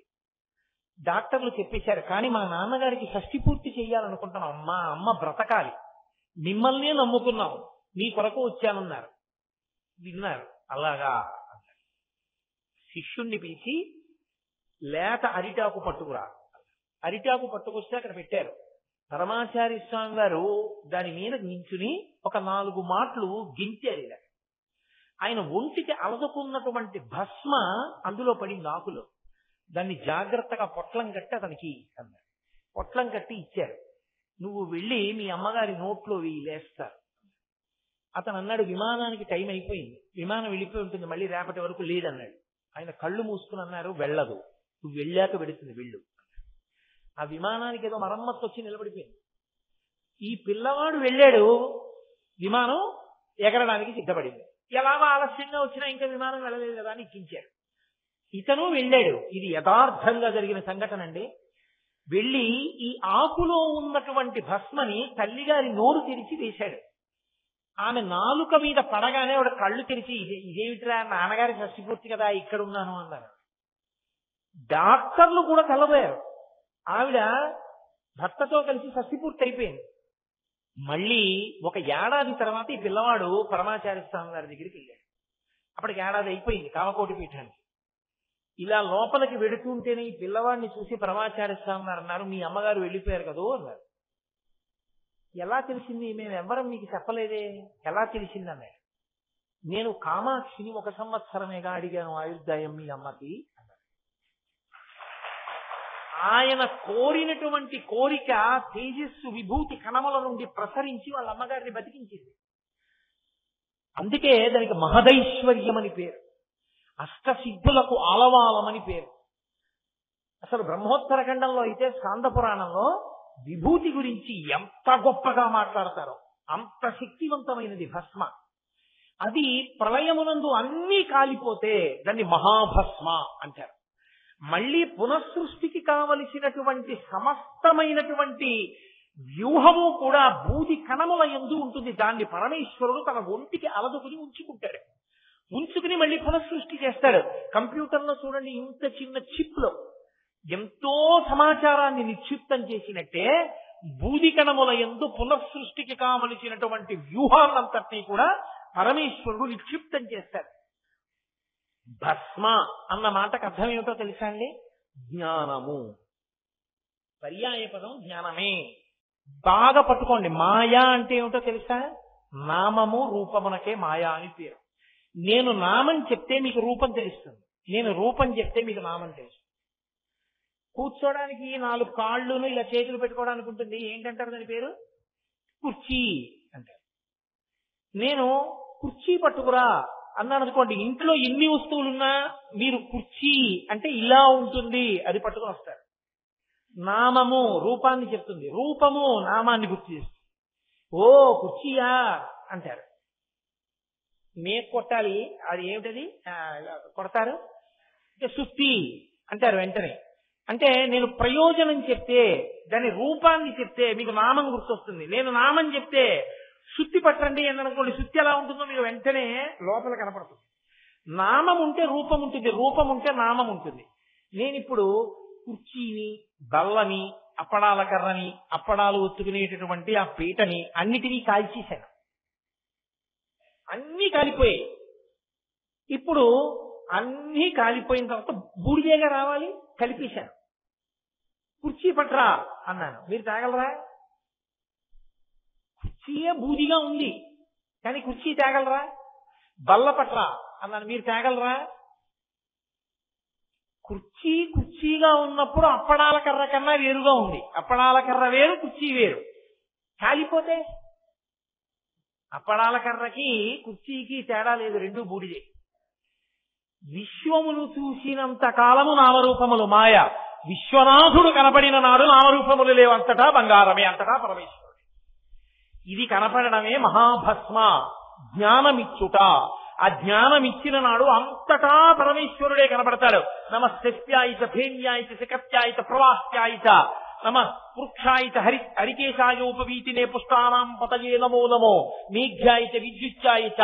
ప్రవాహంలో, మేఘంలో, విద్యుత్తులో, ఆఖరికి దొంగలో, దుంగలో, వడ్రంగిలో, మేకులో, ఎందులో మీరు చూసినా పరమేశ్వరుడే మీకు కనపడతాడు తప్ప ఇందుగలడందులేడని సందేహము లేదు అని ప్రహ్లాదుడు చెప్తాడే. హరి సర్వోపగతుండెందెందు వెతకి చూసిన అందందే కలడు ధనమగ్రని వింటే. పరమేశ్వరుడు అంతటా కనపడతాడు ఒకడికి, నామరూపాలు కనపడతాయి ఒకడికి. ఇద్దరు చూస్తున్నది ఒక వస్తువునే, ఒకడికి నామరూపాలు కనపడతాయి, ఒకడికి నామరూపాలు కనబడవు, పదార్థం కనబడుతూ ఉంటుంది లోపల ఉన్నది. అదే మాయకి బ్రహ్మముని తెలుసుకున్న వాడికి తేడా. నేను మీకు ఇంకొక ఉదాహరణ చెప్పాలంటే, ఉరే వెళ్ళి బంగారం అంతా ఉందో లేదో చూడు బీరువాలో. వీధి తలుపు నిన్న రాత్రి వేయలేదు, నేను లేకొచ్చేటప్పటికి వీధి తలుపు తెరిచింది, నేను ముందు పడుకున్నాను, మీరు టీవీ చూసి పడుకున్నారు ఏంట్రా తలుపు వేయకుండా. చూసేటప్పటికి బీరువా తాళాలు పెట్టున్నాయి, అసలు బంగారం ఉందో లేదో చూడు బీరువాలో అన్నాను. కొడుకు గబగబా వెళ్ళి ఏదో మా ఇంట్లో ఉండే బంగారం అంతా ఉంటే, బంగారం అంతా పెట్టే డబ్బా ఒకటి ఉందనుకోండి, ఆ డబ్బా చూసి ఇలా చూసి, నాన్నగారండి ఇంట్లో బంగారం లేదు. అయ్య బాబోయ్, బంగారం ఎత్తుకుపోయాడు అనమాట దొంగాడు. 30 ఏళ్ల పాటు సంపాదించిన బంగారం రా. గుండె జారిపోయి ఇంటి యజమాని ఇల్లాలు పరుగున వచ్చి డబ్బాలో చూశారు, అక్కడే ఉంది బంగారం. నీ అసాధ్యం, కూలిపోను, గుండె అయిపోను రా, బంగారం లేదంటే ఇదిగో బంగారం అని. అన్నీ ఉన్నాయో లేదో తెల్లటి తువ్వాలేసి దాని మీద పోసి గొలుసులు, ఉంగరాలు, కంకణములు, కేయూరములు, పట్టాలు అన్ని పెట్టాడు. కొడుకంటాడు, నాన్నగారండి బంగారం ఉందా అని కదా మీరు అడిగారు. బంగారం ఏది? గొలుసు ఉంది, ఉంగరం ఉంది, చెవులకు పెట్టుకునే కర్ణాభరణం ఉంది, కేయూరం ఉంది, కంకణం ఉంది, బంగారం లేదుగా. తండ్రి అంటాడు, ఓరి నీ అసాధ్యం కూడా ఉన్నది బంగారమేరా. బంగారమే గొలుసుగా ఉంది, బంగారమే కంకణంగా ఉంది, బంగారమే ఉంగరంగా ఉంది, బంగారమే కర్ణాభరణంగా ఉంది. బంగారం లేకుండా ఉండవు. ఇదిగా లేకపోయినా కరిగిస్తే బంగారం ఉంటుంది. లోపల బంగారాన్ని చూస్తున్నాడు తండ్రి, నామరూపాలు చూస్తున్నాడు కొడుకు. నామరూపాలే చూసినవాడు నేను నాదులతో ఉన్నవాడు, లోపల బంగారాన్ని చూస్తున్నవాడు జ్ఞానముతో భస్మ అనుగ్రహమును పొందినవాడు. ఇది జ్ఞానాగ్ని, పరమేశ్వరుడి 3వ కన్ను అన్న మాటకు అర్థం అది. అందుకని చితారజ పుంజ విచర్చితాయ అంటే ఆయన శవభస్మ అలదుకుంటాడు అంటే అదేదో అమంగళం, అదేదో అపవిత్రం, ఆయన అలా రాసుకుంటాడు అనుకోక్కర్లేదు. చితి మీద శవభస్మ ఎవరో కాదు, మందే కదూ. కాబట్టి ఆయన మనకి నేర్పుతున్నాడు, నువ్వు ఈ జ్ఞాన దృష్టితో చూడడం రానంత కాలం, నేను నాదులతో అనుబంధాన్ని పెట్టుకుని బతికేసినంత కాలం మళ్లీ పుట్టడం మళ్లీ చావడమే. పునరపి జననం పునరపి మరణం పునరపి జననీ జఠరే చయనం ఇహ సంసారే బహుదుస్తారే కృపయాపారే పహిమురారే అంటారు మొహముద్గరంలో. కాబట్టి నీవు భక్తి కోణంలో సాధన మొదలు పెడితే, భక్తితో కూడిన కర్మాచరణము వలన ప్రీతి చెందిన పరమేశ్వరుడు వైరాగ్యమిచ్చి తదనంతరము జ్ఞానమిస్తే, అంతటా నీకు గొలుసులు, ఉంగరములు, కేయూరములు, కంకణములు, కర్ణాభరణములు కనబడకుండా బంగారము కనబడినట్టు అంతటా నామరూపములు కనపడకుండా సభాభ్య సభాపతిభ్యశ్చవో నమో నమో అని అంతటా ఉన్నది ఒక్క పరమేశ్వరుడే అని నీకు జ్ఞానమునందు గోచరమవుతుంది. అలా నీవు గోచరమైన నాడు, నీకు బ్రహ్మము దర్శనమైన నాడు, బ్రహ్మమును తెలుసుకున్న నాడు నీవే బ్రహ్మమైనావు. బ్రహ్మవిత్ బ్రహ్మైవ భవతి. అది మోక్షానుభవము, అద్వైతానుభూతి అనుభవమునకు అందింది బ్రహ్మమని. అదిగో ఆ స్థితిని పొందు సుమా అని చెప్పడం ఆయన భస్మ అలదుకోవడం. ఆ భస్మ మనం పెట్టుకుంటే భగవంతుణ్ణి స్మరణకి మనకి తెస్తుంది. కాబట్టి చితారజ పుంజ విచర్చితాయ నమశివాయైక నమశివాయ. మహానుభావుడు అక్కడతో ఊరుకున్నాడా? చితారజ పుంజ విచర్చితాయ కృతస్మరాయైక వికృతస్మరాయ. మళ్ళీ శంకర భగవత్పాదులు ఇంకొక విషయాన్ని ప్రస్తావిస్తున్నారు. ఇప్పుడు మీరు ఒకటి ఆలోచించాలి. బాహ్యమునందు గొప్పగా సువాసనలతో వాటితో తిరిగే తల్లి ఆవిడ. మహాజ్ఞానం ఇవ్వగలిగినటువంటి వాడు ఆయన. గృహస్థు ఎప్పుడూ రెండూ కోరుకోవాలి. బాగా జ్ఞాపకం పెట్టుకోవాలి. ఏ గృహస్థు కూడా ఇంట్లో నాకేమీ అక్కర్లేదని బ్రతకడాన్ని శాస్త్రం అంగీకరించదు. దాన్ని మిడిమిడి జ్ఞానం అంటారు. బాగా కావనికుండా గృహస్థులాగే బ్రతకాలి. ఎన్ని విషయాలు తెలిసి ఉండనివ్వండి, పూజ చేసేటప్పుడు ధర్మార్థ కామమోక్ష చతుర్విధ పురుషార్థ ఫల సిద్ధ్యర్థం పుత్రపౌత్రాభివృద్ధ్యర్థం అని చెప్పాలి. నీకు ఆ జ్ఞానము బాగా నిలబడింది. పుత్రం పౌత్రం సమాసాద్య. మనవణ్ణి కూడా చూసిన తరువాత వానప్రస్థ ఆశ్రమేవచేత్. అప్పుడు వానప్రస్థానికి వెళ్ళాలి. అప్పుడు కూడా నువ్వు ఇంత జ్ఞానంతో కలిసి ఉండలేననుకుంటే భార్యని కొడుకుకు అప్పచెప్పి సన్యాసం పుచ్చుకోమని చెప్పారు వ్యాస భగవాను. కాబట్టి గృహస్థులా బ్రతకాలి. గృహస్థులా బ్రతకాలంటే రెండు నడుస్తూ ఉండాలి ఎప్పుడు. బాహ్యమునందు ఐశ్వర్య సమృద్ధి, చక్కగా ఇంట్లో అన్నీ ఉండాలి. చక్కగా వేదం అనుభవించినటువంటి భోగములు ఏమున్నాయో వాటిని అనుభవించాలి. చక్కగా మనవల్ని చూడాలి, మనవరాళ్ళని చూడాలి, చక్కగా వాళ్ళకి బహుమతులు కొనివ్వాలి. ఆంతరమునందు జ్ఞానము పెరుగుతూ ఉండాలి. ఇవన్నీ పరమేశ్వరుడిచ్చిన అనుబంధాలు. ఆ మనవడు ఎవరో నాకు తెలుసా? నాకు తెలియదు. వాడు నాకు ఏదో ఇంకో ఏడాదిన్నర తర్వాత ఎప్పుడో నాకు మనవడు వచ్చాడు అనుకోండి, వాడిని చూసి చూడగానే నేను నా మనవడంట. వాడిని ఎత్తుకుని వాడి బోచి నవ్వులు చూసి మురిసిపోతాను. తెల్లవారుజాము లేచి సంధ్యావందనానికి ఎడుతుంటే వాడు గోడ మీద చిన్న దీపాన్ని చూసి కాళ్ళు చేతులు ఎత్తి ఆడుకుంటూ వాళ్ళ అమ్మ డొక్కలో పడుకుని ఉంటే నా కూతురు నిద్రపోతోంది అనుకోండి, నేను ఆ పసిపిల్లవాడిని చూసుకుని మురిసిపోతాను. నా మనవడని. వాడు 2 మాటలు తుమ్మితే బెంగెట్టుకుంటాను. ఎక్కడి నుంచి వచ్చాడు వాడు? నాకు 53 ఏళ్ళు వచ్చే వరకు వాడు ఎవరో తెలియదే. 53వ ఏట వచ్చిన వాడితో నాకు అంత అనుబంధం. వాడు నాతో మాట్లాడా? నాకేమైనా ఓ పండిచ్చాడా, ఓ కాయ ఇచ్చాడా, ఓ పంచి ఇచ్చాడా? ఎక్కడిది అనుబంధం? ఎక్కడి నుంచి వచ్చాడు వాడు? పరమేశ్వరా, చూసుకుని మురిసిపోరా అని నాకు ఆయుద్ధాయం ఇచ్చి నాకు మనవడిని ఇచ్చావా? తండ్రి నీకు నమస్కారం అని నువ్వు అనగలిగితే నీకు మనవడు బంధనం కాదు. వీడు నా మనవడు, ఇంకా సంపాదించి నేను పట్టుకొచ్చి వీడికి కూడా ఇచ్చేస్తుండాలనుకుంటేనే పాడైపోతాం. కాబట్టి బాహ్యమునందు అభివృద్ధి, ఆంతరమునందు జ్ఞానాభివృద్ధి రెండూ పెరగాలి. అందుకే అమ్మవారిలాగా లక్ష్మీ కటాక్షం కనపడుతుండాలి, ఇంట్లో వృద్ధి ఉండాలి. అటు అయ్యవారిలా లోపల జ్ఞానం అభివృద్ధి చెందుతూ ఉండాలి. పండవలసిన పండు పండకుండా అలాగే ఉండిపోయింది అనుకోండి దోరగాను, ఇది ఎంతకీ పండట్లేదేమిట్రా, దీంట్లోకి పురుగులు ఏమైనా దూరి పాడు చేసేయేమో అందుకే ఇది పండట్లేదంటాం. పండిపోయింది అనుకోండి ఏదైనా అందం ఉంటుంది. పండిపోయిందని గుర్తు ఏమిటంటే ఇంకా పట్టుకుని ఉండదు. పువ్వుగా, పిండెగా, కాయగా పట్టుకుంటుంది, పండుగా విడి కింద పడిపోతుంది. పండిపోయాడంటారు. అందుకే మన వాళ్ళు పంటలు వేయండి అంటారు ఆడుకునేటప్పుడు. పరమపద సోపాన పటం ఆడితే పండిపోయాడండి అంటారు.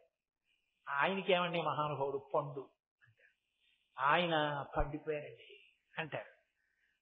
పంట పండు.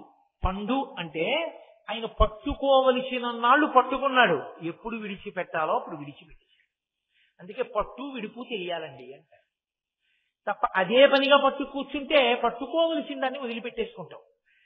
ఏది పట్టుకోవాలో దాన్ని పట్టుకుని, పట్టుకోవలసిన దాని కోసం పట్టుకున్న దాన్ని వదిలిపెట్టి దాన్ని పట్టుకున్నవాడు పట్టుకోవలసిన దాన్ని పట్టుకుని పట్టుకోవలసిన దాంట్లోకి చేరిపోతాడు. అది పండిపోవడం. పండిపోయినది జారిపోవాలి. ఆ పండు అర్ధంతరంగా పండిపోకూడదు, అది ఉడికిపోయిందంటారు. అది గృహస్థాశ్రమంలో ఉండి ఇంకా మనవడు పుట్టక ముందే విర్రి ఆలోచనలు పుట్టాయనుకోండి, అది ఉడుకు పండు. అది సరిగా పరిపక్వతకి రావా, అది మంచి సువాసనతో ఉండదు, అది తాగుతున్నప్పుడు తీపి ఉండదు, పుల్ల పుల్లగా ఉంటుంది, గడ్డలు గడ్డలుగా ఉంటుంది. బాగా ముగ్గి పండి నేల మీద పడింది అనుకోండి, దాన్ని మీరు ఇలా ఎత్తి పట్టుకుంటే చాలు చేతిలోకి రసం కారిపోతుంటుంది. దాన్ని ఇలా జుర్రుకుంటే చాలు అపారమైన మాధుర్యంగా ఉంటుంది. లోపల గట్టిగా ఉన్నది రంగు మారిపోయి పండిపోయినప్పుడు ఏదైనా ఒకటే రంగు పచ్చగా అయిపోతుంది, ఎర్రగా అయిపోతుంది. అయిపోయి పండిపోయింది అంటే అది వేపకాయ చేసేదేమో కానీ వేప పండైతే తీపి. ఏదైనా పండిపోతే తీయగా అయిపోతుంది. తీయగా అయిపోయింది, పండులా అయిపోయింది అంటే ముచికని విడిచిపెట్టడానికి సిద్ధపడింది. ఇది ఆంతరమునందు వృద్ధి, అది బాహ్యమునందు వృద్ధి. రెండు ఉండాలి గృహస్థుకి. ఈ రెండు ఉండాలంటే ఈ రెండు ఉండేటట్టుగా చూపిస్తున్నారు శంకరాచార్య వారు. అది జగద్గురువుల ప్రతిభ. అందుకని మహానుభావుడు ఇటుపక్క కస్తూరికా కుంకుమ చర్చితాయై, అటు సితారజ పుంజ విచర్చితాయ కృతస్మరాయై వికృతస్మరాయ. వాళ్ళిద్దరి యొక్క గొప్పతనం ఏమిటో చెప్తున్నారు. అమ్మవారు ఏం చేసింది? కృతస్మరాయై, మన్మధుణ్ణి బ్రతికించింది. బ్రతికించింది అన్న మాటకు అర్థం పుట్టించింది కాదుగా.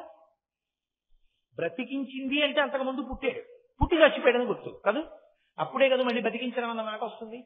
బ్రతికి అంతకుముందు పుట్టి తిరిగి బ్రతికుండి చచ్చిపోయాడు అనుకోండి, అప్పుడు బ్రతికించడం అన్న మాట వస్తుంది. లేకపోతే ఇప్పుడే కొత్తగా లోకంలోకి వస్తుంది అనుకోండి, సృష్టించింది అంటారు. శంకరాచార్యులు వారు సృష్టించింది అమ్మవారం లేదు, కృతస్మరాయై బ్రతికించింది ఆవిడన్నారు. అందున శంకర భగవత్పాదులు ఎక్కడైనా ఒక మాట వాడారనుకోండి, మీరు అక్షరం మార్చలేరు. మన్మధుడికి బోలెడన్ని పేర్లున్నాయి. ఎన్ని పేర్లున్నాయో, మనసిజుడు, మన్మధుడు, పుష్పబాణుడు, ఎన్నో పేర్లు.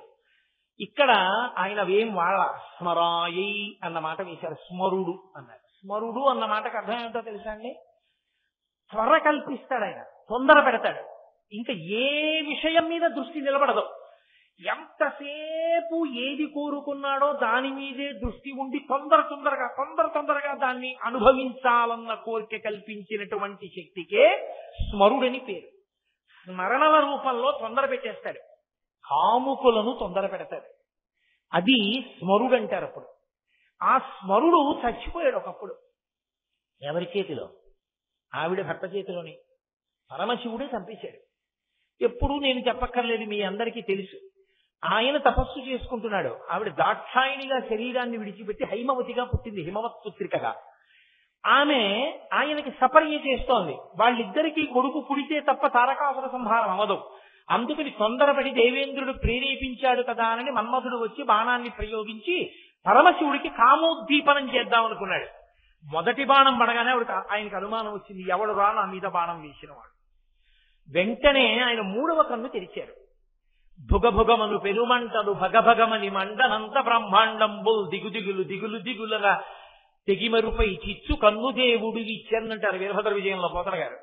ఆ మూడో కన్ను విప్పేటప్పటికి భుగభుగమను పెరుమంటలు భగభగమని మండనంత బ్రహ్మాండంబుల్ దిగులున అంత దిగులు పొందే లోకాలన్నీ భగభగమంటూ ఆ మంటలు పైకొచ్చి మన్మధుడిని కాలిస్తే బూది కింద పడిపోయింది, బూడిదై పడిపోయాడు.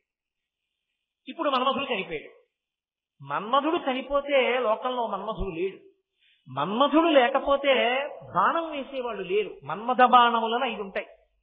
ఆ 5 పుష్పబాణములు, ఆ 5 పుష్పబాణములు వేస్తే కామోద్రేకం కలుగుతుంది. పురుషుడికి స్త్రీ యందు, స్త్రీకి పురుషుని యందు. దాని వలన ప్రత్యుత్పత్తి కలుగుతుంది, సంతానోత్పత్తి జరుగుతుంది.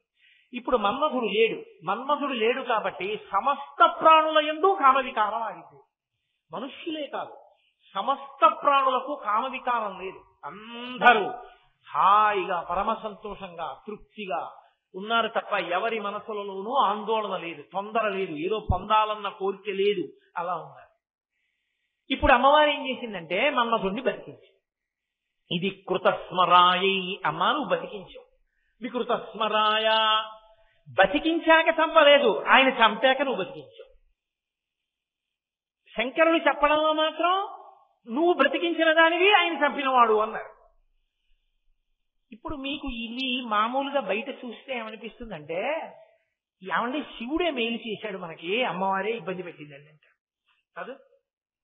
నిజంగా అమ్మవారు మన్మధుడిని బతికించలేదు అనుకోండి, మనందరం యోగులు పెద్ద పెద్ద స్వామీజీలం అయిపోదాం కదా. అసలు ఎవ్వరికీ కామోద్రేకం అన్నది లేదు, హాయిగా ప్రశాంతంగా ఉంటాం. అమ్మవారు మన్మధుడిని బతికించబట్టి ఆయన తీసుకొచ్చి ఆ బాణాలు బట్టి లేనిపోల అల్లరంతా బయలుదేరింది. కాబట్టి ఎందుకు ఆవిడ బతికించడం? అలా బ్రతికించకపోతే హాయిగా ఉంటుందిగా. అంటే ఆవిడ బ్రతికించడానికి ఒక కారణం ఉంది, ఆయన చంపడానికి ఓ కారణం. ఆయన చంపినప్పుడు ఈవిడ బ్రతికించింది అనుకోండి, ఏమనాలి పరమశివుడు? అంటే నే చంపేవాడిని నువ్వు బతికించేదానివి అనమాట.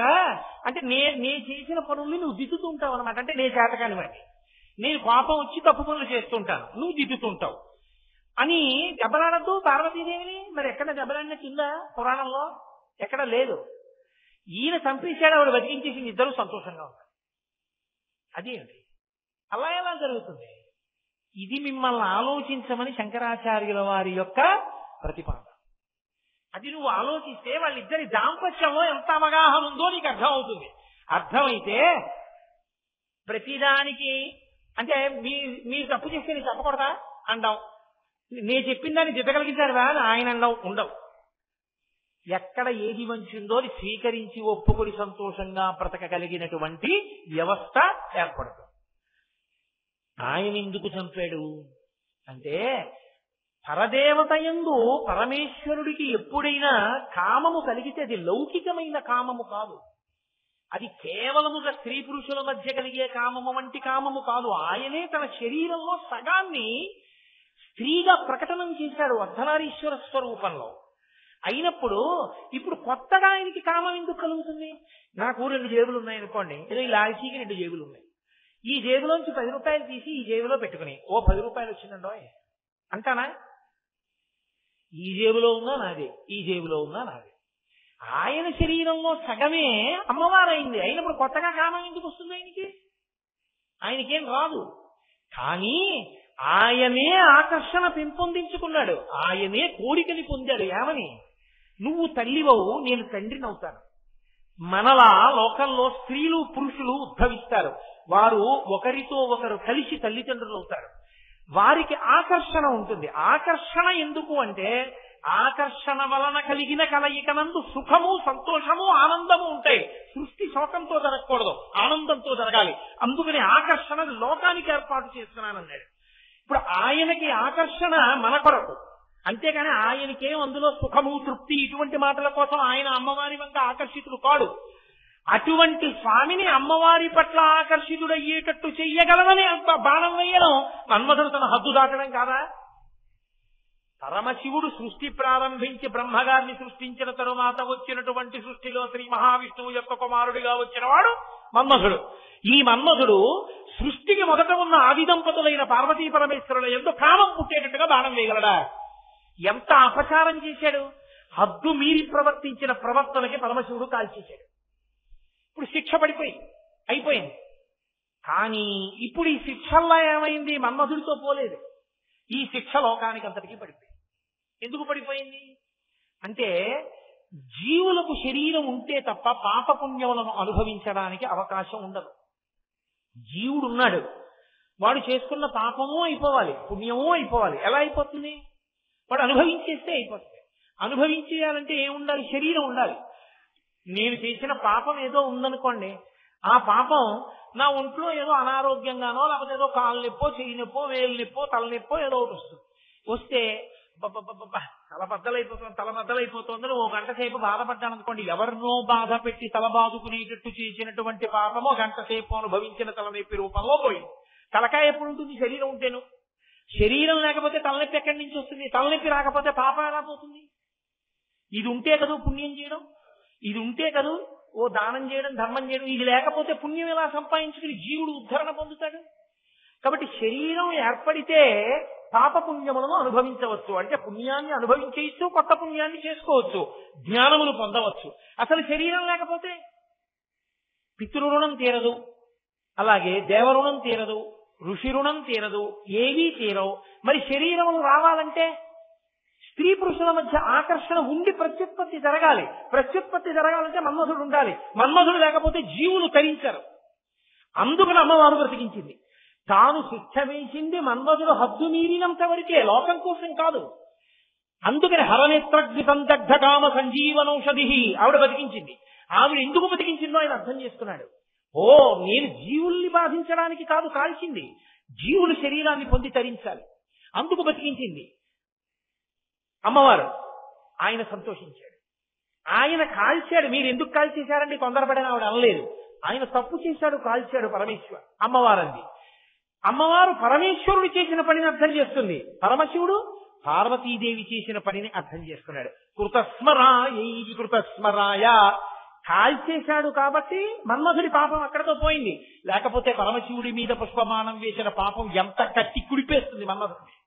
కాలిపోయాడు కాబట్టి దరిద్రం వదిలిపోయింది అక్కడతో. కాబట్టి తర్వాత శరీరం లేకపోయినా భార్యకి కనపడేవాడు, లోకంలో తిరిగేవాడు. తరువాతి కాలంలో ప్రద్యుమ్నుడిగా మళ్ళీ లోకంలో జన్మించాడు రతీదేవికి భర్తగా.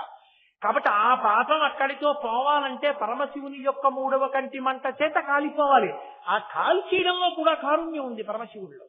అరే, నేను ఇలా కాల్చేస్తే వీడి పాపం ఇక్కడతో పోతుంది, లేకపోతే వీడు ఎన్ని కోట్ల జన్మలు హీనోపాధుల్లోకి పోవాలో కాల్చి తరింపచేశాడు. జీవులను మళ్ళీ ఉద్ధరించడానికి బ్రతికించి కాపాడింది పరదేవత. కాబట్టి అమ్మవారు మన్మధుణ్ణి బ్రతికించినా కారుణ్యమే, మన్మధుణ్ణి పరమశివుడు కాల్చేసినా కారుణ్యమే. ఈవిడ బ్రతికించినా దాని కారణాన్ని శివుడు తెలుసుకుంటాడు. శివుడు చంపినా పార్వతీదేవికి అర్థమవుతుంది తప్ప వాళ్ళిద్దరూ నువ్వు చంపేవాడివి నేను బతికిస్తాను, లేదా నువ్వు బతికించేదానివి నేను చంపేవాడినా అని ఇద్దరు వాదులాడుకోవడం అనేటటువంటిది మీకు కనపడదు. దాంపత్యమునందు గొప్ప విషయమేమి, ఆయన గురించి ఆవిడకి తెలిసి ఉండాలి, ఆవిడ మనసు ఆయనకి తెలిసి ఉండాలి.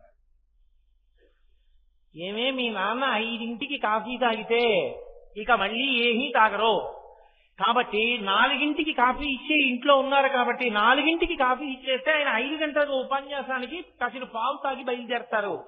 5ంటికి కానీ ఆఫీస్ నుంచి వచ్చినప్పుడు అలవాట్లాగా ఇచ్చావో ఆయన ఇంకేం తాగరు, కాఫీ ఒకటే తాగెడతారు అని ఆఫీస్ నుంచి భార్య ఫోన్ చేసి కూతురికి చెప్పింది అనుకోండి. ఇప్పుడు ఈయన మనసు ఈయన దగ్గర ఉందా ఆవిడ దగ్గర ఉందా నాకు చెప్పండి. ఈయన 5 గంటలకి కాఫీ తాగితే ఇక మళ్ళీ ఏమీ తాగకుండా ఉపన్యాసాలకు వెళ్ళిపోతాడు. అందుకని 4ంటికి ఇచ్చేస్తే గంట తర్వాత కాసిన పాలు తాగుతాడని గుర్తు పెట్టుకుని ఆఫీస్లో ఉన్నావిడ ఫోన్ చేసి ఈయనకి కాఫీ ఇప్పించింది ఇంట్లో ఉన్నాయి. ఇప్పుడు ఈయన అవసరాన్ని, ఈయన మనసుని, ఈయన ధోరణి ఆవిడ దగ్గర ఉంది. ఆవిడ 4 గంటలకి కాఫీ పంపించమంటే కూతురు 4ంటికి కాఫీ పట్టుకొచ్చి ఇచ్చింది. అప్పుడే ఎందుకే అన్నాడు. మళ్ళీ 5 అయితే మీరు తాగరు కదా, అమ్మ ఇప్పుడు ఇచ్చేస్తే 5ంటికి పాలు తాగుతారని అవునేవు అని తాగాడు. అంటే తన మనసు ఆమె గుర్తించిందని తాగాడు, అంతేకాని అజ్జపడే తాగలేదే అని అనలేదు. మీరు బాగా పట్టుకోండి, నేను ఒక లౌకికమైన ఉదాహరణ చెప్పాను కానీ అసలు నిజంగా మనసులు కలవడమే దాంపత్యము.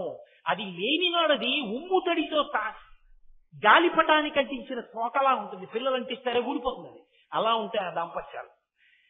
ఈవిడ మనసు ఆయనకి తెలియాలి, ఆవిడ మనసు ఆయనకి తెలియాలి. తెలిసిన నాడు ఆవిడ బలహీనతని ఆయన కప్పిపుచ్చుతాడు, ఆయన బలహీనతని ఆవిడ కప్పిపుచ్చుతుంది. కప్పిపుచ్చి ఒండరులు కలిసి సంతోషంగా జీవనాన్ని చేస్తారు తప్ప ఆవిడ లోపాలను ఆయన వెతికి ఆయన లోపాలను ఆవిడ వెతికిందనుకోండి అది దాంపత్యం కాదు, అది అసహ్యం. అలా ఎన్నాళ్ళు చెప్పుకుంటావు బయటికి వెళ్ళి నేరాలు, ఎన్నాళ్ళు చెప్తావు? 40 సంవత్సరాలు వచ్చేసాయి నీకు. Are you not ashamed? నీ మీద భార్య నేరం చెప్తే నీకు సిగ్గే ఇట్లా? నీ భార్య మీద ఇంకొకటికి నేరం చెప్పి మా ఆవిడికి కొంచెం సలహా చెప్దురు అని చెప్పడానికి నువ్వు సిగ్గుపడద్దు? కడుపున పుట్టిన బిడ్డకి పోలియో వచ్చిందనుకోండి, తండ్రి బెంగ పెట్టుకుంటాడు. 1,00,000 దాద్దాం అనుకున్న తండ్రి 5 లక్షలు దాస్తాడు. అరే పోలియో పిల్లకి రేపు పొద్దున్న 5 లక్షలు ఇస్తే కాస్త మంచివాడు వస్తాడేమో, లేకపోతే 2 లక్షలు ఇచ్చినా ఎందుకైనా మంచిది దాని పేరు మీద 3 లక్షలు ఉంచుదాం, పాపం పిల్ల అవుకు పిల్ల అని బెంగ పెట్టుకుంటాడు తప్ప ఇది పోలియోతో బాధపడుతున్నటువంటి పిల్ల అని ఈసడించి వీధిలోకి వెళ్ళి మా అమ్మాయికి పోలియో అంటే నా దరిద్రం అంటాడా? అనడు. ప్రేమ చేత తన కూతురుకున్న అవకరాన్ని తండ్రి కప్పేశాడు. నీ భార్య యందు బలహీనత ఉంటే భర్త సమర్థతతో కప్పాలి, భర్త యందు ఏదైనా కించిత్ దోషం ఉంటే భార్య తన ప్రేమ చేత కప్పాలి. అది దాంపత్యం. వీధిలోకి వెళ్లి నేరం చెప్పుకోవడం దరిద్రం. దాంపత్యం ఈ అవగాహన ఎంత గొప్పగా ఉండాలంటే మన్మధుణ్ణి పరమశివుడు కాల్చేస్తే అమ్మవారు బతికిస్తే వాళ్ళిద్దరికి అర్థమైంది ఎవరు ఎందుకు కాల్చారో ఎవరు ఎందుకు బతికించారో. కాల్చాడని ఆవిడ సంతోషించింది, బతికించిందని ఆయన సంతోషించాడు. అది వాళ్ళ దాంపత్యం. నువ్వు కూడా అలా ఉండడం నేర్చుకో. ఇది శంకరాచార్యుల వారి ఉపదేశం. అందుకని కృతస్మరాయై వికృతస్మరాయ. ఒక ఆవిడ మన్మధుణ్ణి బ్రతికించింది, ఒక ఆయన మన్మధుణ్ణి కాల్చేశాడు. ఒక ఆయన అంటే పరమశివుడు భర్త కాల్చాడు, అమ్మవారు బ్రతికించింది. ఇది వాళ్ళిద్దరి దాంపత్యంలో ఉండేటటువంటి గొప్ప అవగాహన. అందుకే మీరు చూడండి, వాళ్ళిద్దరూ ఎప్పుడూ తల్లిదండ్రులుగా ఉంటారు. మీరు చూడండి, తల్లిదండ్రుల యందు ఒక లక్షణం ఉంటుంది. తండ్రికి బాధేసిందనుకోండి కొడుకు ప్రవర్తన గురించి, ఎంత కష్టపడ్డాను వాడి గురించి, రాత్రింబవళ్ళు కష్టపడి తీసుకొచ్చి రూపాయి కూడబెట్టి రేపు పొద్దున్న బ్యాంక్ లోన్ తీసుకుంటే మళ్ళీ వాడు ఉద్యోగం చేసుకుని కట్టుకోవాలని రూపాయి లోన్ పెట్టకుండా వాడిని అంత చదివించి వృద్ధిలోకి తెచ్చి ఉద్యోగం వేయించాను. మొన్నను మీ కంపెనీలో ఏమైనా బోనస్ ఇస్తారా అని అడిగాను. అదే ఏమి ఇవ్వరు నాన్నగారు అన్నాడు. అన్న కాసేపటికే వాడి స్నేహితుడు వచ్చాడు. వచ్చి వీడు ఇంట్లో ఉండగా వీడు ఎదురుగుండానే, అదేంటి అంకుల్ మీకు బాబు ఏమైనా కొనిపెట్టారా, నేను మా నాన్నగారికి పంచెల షాపు అవి కొని పట్టుకెళ్ళాను, మాకు ఈ మధ్య బోనస్ ఇచ్చారు కదా, నువ్వేం కొన్నావో మీ నాన్నగారికి అన్నాడు. వాడు కొడుకు ఏం మాట్లాడలేదు, తండ్రి ఏం మాట్లాడలేదు, ఇంటికి వచ్చేసాడు. కానీ తండ్రి ఎంత బాధపడతాడు. వాడికి బోనస్ వస్తే నేను అడుగుతానే, కానీ వాడు చెప్పలేదు నాకు బోనస్ వచ్చింది, రాలేదని అబద్ధం ఆడాడు. అంటే వాడికి వస్తే నేను తీసుకుంటానా, తీసుకునేవాడిని అయితే వీడికి ఇంత ఖర్చు పెడతానా, ఎవరి కోసమే ఇదంతా, నేను పోయాక వాడికి ఇచ్చేస్తాను. కానీ వాడు మాట చెప్పడానికి దాచుకున్నాడు. చూసావా అంటే భార్యతో చెప్పుకుంటాడు కష్టాన్ని. భార్య ఎవరికి చెప్పుకుంటుంది కష్టాన్ని? ఆయనకే చెప్పుకుంటుంది. ఇద్దరూ చెప్పుకున్నారు. నిజమే, ధూర్తుడు ఏమున్నాడు అర్థం ఎటువంటి పిల్లాడండి. అలాంటి పిల్లాడు మన కడుపును పుట్టడం మన దరిద్రం అండి నిజంగా. అలాంటి వాడిని 9 నెలలు మోసానండి అంది. అయిపోయింది, వారం రోజులైంది. కొడుక్కి పచ్చకామెరలు వచ్చాయి, హాస్పిటల్లో జాయిన్ చేశారు. మామయ్య గారు మిమ్మల్నే కలుస్తున్నారు, ఆయన తొందరగా రండి మామయ్య గారు అని కోడలు ఫోన్లో అంది. చూసే పిల్లాడికి కామెరలుట, నన్నే తలుస్తున్నట్టే, బయలుదేరిపోదాం అన్నాడు తండ్రి. ఆవిడండి, ఏమన్నా మొన్న నన్ను చెప్పారు కదా కొడుకు మీద, ఎందుకండి వెళ్ళడం, వెళ్ళొద్దంటుందా అమ్మ అందో. కొట్టినా వాళ్లే, పెట్టినా వాళ్లే. కొట్టడం వాళ్ళ దగ్గరే ఉంటుంది, పెట్టడం వాళ్ళ దగ్గరే ఉంటుంది. ఎవరిలో? తల్లిదండ్రుల్లో. ఆ తల్లిదండ్రుల మధ్య ఉన్న అనుబంధం దాంపత్యం. తల్లిదండ్రులు అంటే అలా ఉంటారు లోకంలో, వాళ్ళిద్దరిది అదే ధోరణి. ఆ ధోరణే లోకానికి అంతటికీ వచ్చింది. అందుకే లోకం తప్పు చేసిందనుకోండి, ఆవిడ భర్తని రెచ్చగొట్టి దెబ్బ కొట్టిస్తుంది. నిరీశ్వర యాగం చేశాడు దక్ష ప్రజాపతి, అందరూ వెళ్ళారు తగుదనమ్మా అని. ఆవిడ ఆయనకి కోపం తెప్పించాలని శరీరం వదిలిపెట్టింది. పరమశివుడు రుద్రుడయ్యాడు, వీరభద్రుడిని సృష్టించాడు. వీరభద్రుడు వచ్చి యాగంలో ఉన్న వాళ్ళందరినీ చితక్కొట్టేశాడు. ఆఖరికి దక్ష ప్రజాపతి యొక్క మెడ కూడా కోసేశాడు. అందరికీ దెబ్బలు తగిలాయి. కొంతకాలం అయిపోయింది, మళ్ళీ ఆవిడ హైమవతిగా జన్మించింది. మళ్ళీ పార్వతీ పరమేశ్వరుడు దంపతులు అయ్యారు. పరమశివుణ్ణి ఏం అడగలేదు ఎవ్వరు. వెళ్లి క్షీరసాగర మథనం చేశారు అమృతం కోసం. అమృతం పుట్టింది. ఇప్పుడు అమృతం పుట్టడానికి ముందు హాలాహలం పుట్టింది. అందరూ పరిగెత్తుకుంటూ కైలాసానికి వెళ్ళారు. శని కైలాసముదొచ్చి శంకరుని వాసద్వారముంజేసి ఈశ్వరి దవ్వారుకు లడ్డుపట్ట తలమంతుందొచ్చి కుయ్యో మొర్రో విను మాలింపము చిత్తగింపము దయం వీక్షింపమన్ సంభుజానముక్కలు కని రక్తరక్షణ కళా సౌరంభురించెంబుని. ఆ కైలాసానికి వెళ్ళి తల్లిదండ్రులు మీరే రక్షించాలన్నారు. ఏమండి, వీళ్ళు ఇంతకు ముందు నిరీశ్వర యాగం చేశారు కదా, దక్షయజ్ఞం చేశారు కదా, మీకు హవిస్సు కూడా ఇవ్వనన్నారు కదా, అప్పుడు వీళ్ళందరూ తగుదనమ్మా అని వీళ్ళు హవిస్సు పుచ్చుకున్నారు కదా, ఇప్పుడు మంచి పని అయింది, హాలాహలం వచ్చింది, మీరు వెళ్ళకండి అంది ఆవిడ. అమ్మలేదు. పిల్లలండి రక్షించండి. ఆయన ఏం చేశాడు? గబగబా వెళ్ళి హలాహలం పుచ్చుకుని నోట్లో పెట్టుకుని మింగితే కడుపులో ఉన్న లోకాలు పోతాయి, వదిలితే పై లోకాలు పోతాయి. ఊర్ధ్వలోకాలు అధోలోకాలు పోకుండా ఉదరము లోకంబులకును సదనంబకు పెరిగి శివుడు తటుల విషాగ్నిన్ కుదురుకునే కంఠబిలమున పదిలంబుగా నిలిపే సూక్ష్మ ఫలరసము ప్రియం. కడుపులోకి తీసుకోకుండా కంఠంలో పెట్టుకుని చల్లని శంకరుడు నల్లటి మత్సని పొంది నీలకంఠ, గరణకంఠ, శ్రీకంఠ అని పేరు పొందాడు. ఆనాడు పరమశివుణ్ణి రెచ్చగొట్టి రుద్రుణ్ణి చేసి దెబ్బ కొట్టించిన అమ్మవారే. మళ్ళీ పిల్లలు ఇబ్బందిలో ఉన్నప్పుడు ఆయనకి గతం గుర్తు చేయకుండా వెళ్లి రక్షించండి పంపించి రక్షింపచేసిన అమ్మవారే. తల్లిదండ్రులు అంటే బిడ్డల్ని రక్షిస్తుంటారు. ఎప్పుడు ఒక దెబ్బ కొట్టడంలోనూ ప్రేమే ఉంటుంది, వాళ్ళకి పెట్టడంలోనూ ప్రేమే ఉంటుంది తప్ప కొట్టడంలో క్రౌర్యం పెట్టడంలో ప్రేమ తల్లిదండ్రుల యందు ఉండవు. ఇంకెవరి ఎందైనా ఉంటాయేమో. కొట్టేటప్పుడు కూడా ప్రేమతోనే కొడతారు, వీడు బాగుపడాలని కొడతారు. పెట్టినప్పుడు కూడా వీడికి జీర్ణం అవ్వాలని పెడతారు. అందుకే 10 మంది ఉంటే పెట్టరు, ఎక్కడ దృష్టి తగులుతుందో అని అమ్మ కొంగు చాట్న పెడుతుంది. లేకపోతే ఇలా అలా ఏదో మాట చెప్పి ఓ గదిలోకి తీసుకెళ్లి వాడిని అక్కడ కూర్చి అని చెప్పి తలిపేసేస్తుంది. ఎక్కడ దృష్టి తగిలేస్తుందో అని బెంగ. పెట్టడంలో ప్రేమ, కొట్టడంలో ప్రేమ. కొట్టేటప్పుడు కూడా చేతి అది గోపకి తగలకుండా చంప మీద కొడుతుంది, ఎందుకంటే చెవికి తగిలితే కొడుకు ఏమవుతుందో అని. కోపంలో కూడా ప్రేమ. ప్రేమ కోపము విడదీయబడి కోపం ఉండదు తల్లి యందు తండ్రి యందు. అంత ప్రేమైక మూర్తులై ఉంటారు. బిడ్డల యందు దాంపత్యం అంత ప్రేమగా పరిణమిస్తుంది. అందుకే ఆది దంపతులైన వాళ్ళిద్దరి ప్రేమ లోకం పట్ల ఎలా ఉంటుందో ప్రతి కుటుంబంలో తల్లిదండ్రుల ప్రేమ బిడ్డల మీద అలాగే ఉంటుంది. అది అలా ధారగా వెడుతుంటుంది.